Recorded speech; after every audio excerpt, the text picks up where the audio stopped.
Life had always been a predictable journey for me, marked by the steady passage from one academic milestone to another. After years of grueling study, sleepless nights, and endless exams, I finally emerged as a medical school graduate. My rational mind, trained to seek evidence and scoff at the mere notion of the supernatural, found a suitable sanctuary in the sterile, somber environment of the morgue. Here, surrounded by the silent witnesses of death, I felt an eerie comfort, a respite from the chaotic unpredictability of the living world. The morgue was my kingdom of quiet, where the only demands came from the cold, lifeless bodies awaiting my examination. Night shifts became my routine, a preference rather than an obligation, providing me solitude and peace rarely found in the daylight hours. I reveled in the silence, finding solace in the methodical tasks and the cool, clinical atmosphere that allowed my analytical mind to thrive. However, that all changed one fateful night, when the boundary between the realms of science and the unknown blurred before my disbelieving eyes.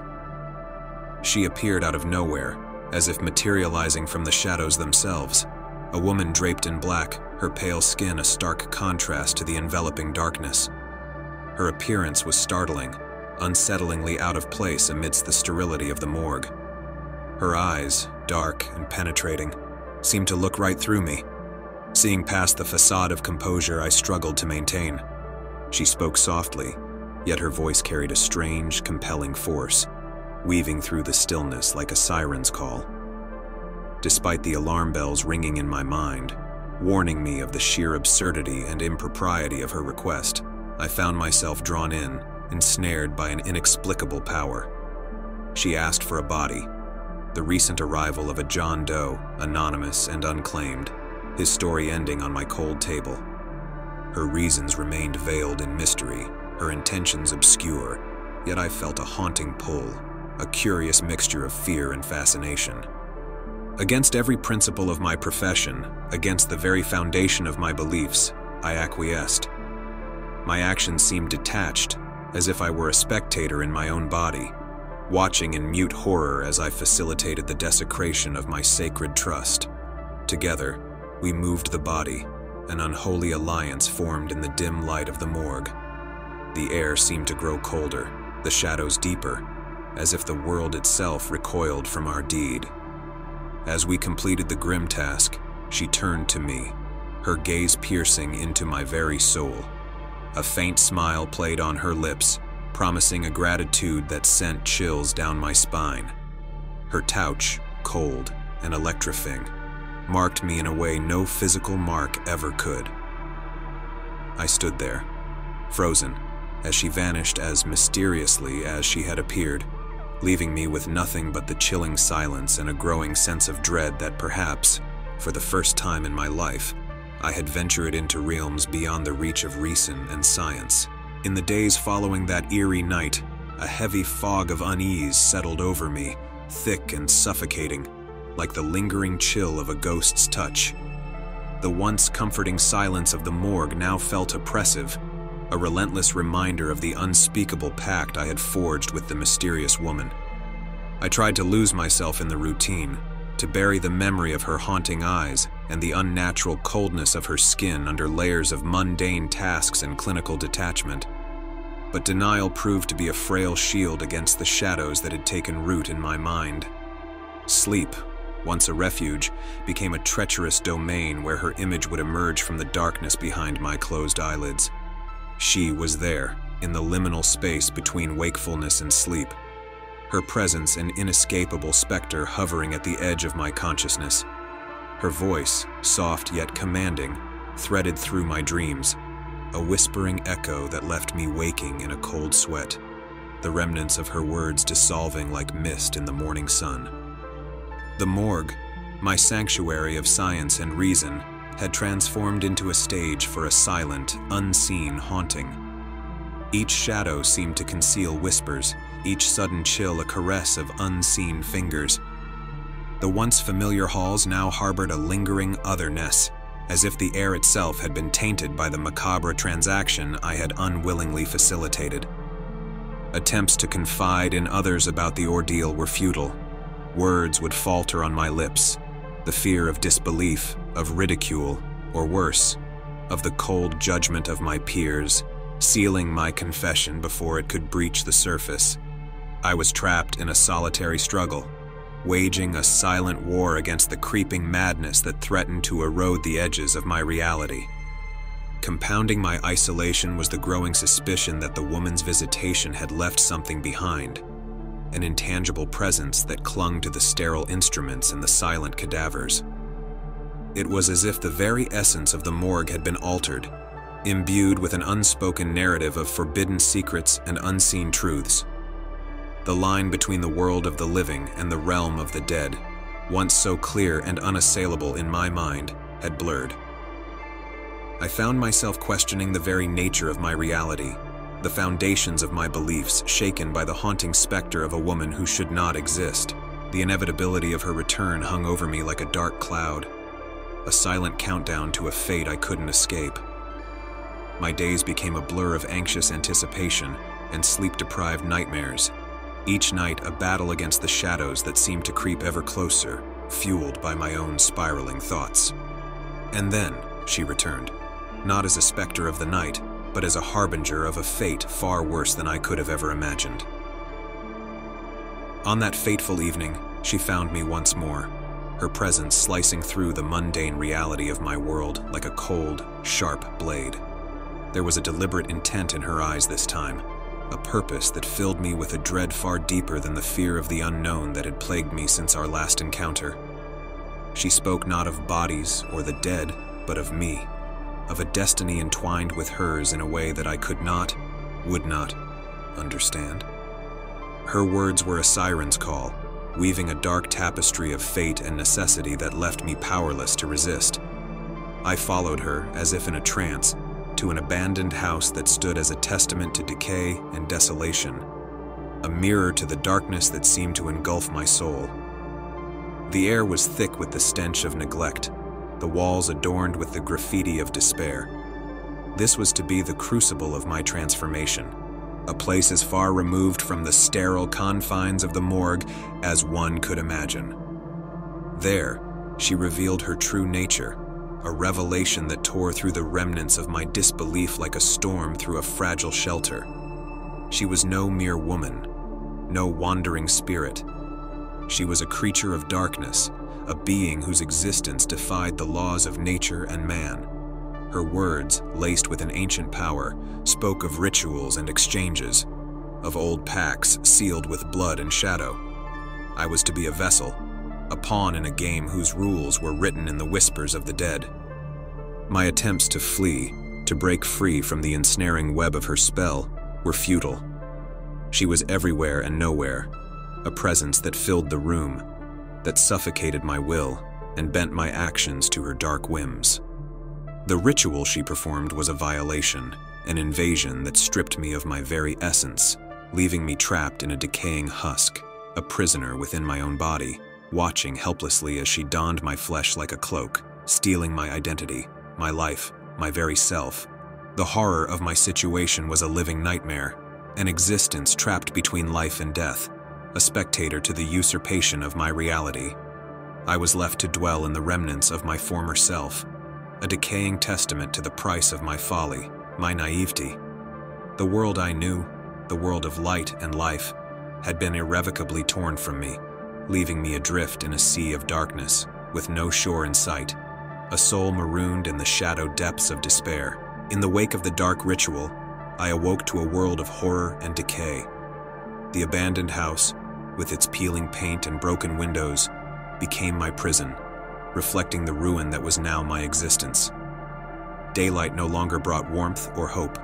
Instead, it cast grotesque shadows that played across the crumbling walls, a constant reminder of the transformation that had been forced upon me. I was a soul trapped in a decaying vessel, a mockery of life, shunned by the sun and the living world. My new form was a grotesque caricature of humanity, limbs twisted and flesh rotting, an abomination even to my own eyes. Mirrors became my enemy, their reflections a horrifying testament to the unnatural existence I had been condemned to. I shunned them, along with any remnants of my past life. as they brought nothing but pain and the bitter sting of what I had lost. The woman, now parading in my stolen body, occasionally visited, her visits a cruel reminder of the life that had been ripped away from me. She would talk, sometimes for hours, her voice a twisted lullaby that spoke of her new experiences in my body, of the freedom and pleasures she now enjoyed. It was a psychological torture unmatched by any physical pain, each word from her lips a searing brand upon my consciousness. Amidst this torment, I began to understand the true depth of my folly. My arrogance, my disbelief in the unseen and unexplained, had led me to this dismal fate. I pondered over my past actions, the decisions that had led me to that cursed night in the morgue. Guilt, sharp and unyielding, gnawed at the edges of my mind, a constant companion in my solitude. The house, with its oppressive atmosphere and haunting silence, was filled with relics of lives long gone, a museum of despair.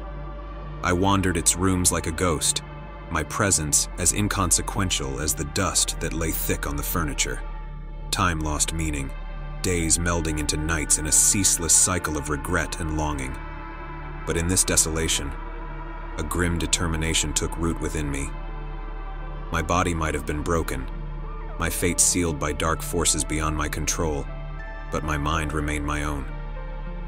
I clung to this one shred of hope, the last vestige of the person I once was. It was this resolve that eventually led me to seek escape, not just from the physical confines of the house, but from the chains of despair that had bound my spirit. The journey from captivity to the brink of freedom was a testament to the human will to survive, even in the most dire of circumstances. Each step away from that place of darkness was a battle, a defiance of the fate that she had envisioned for me.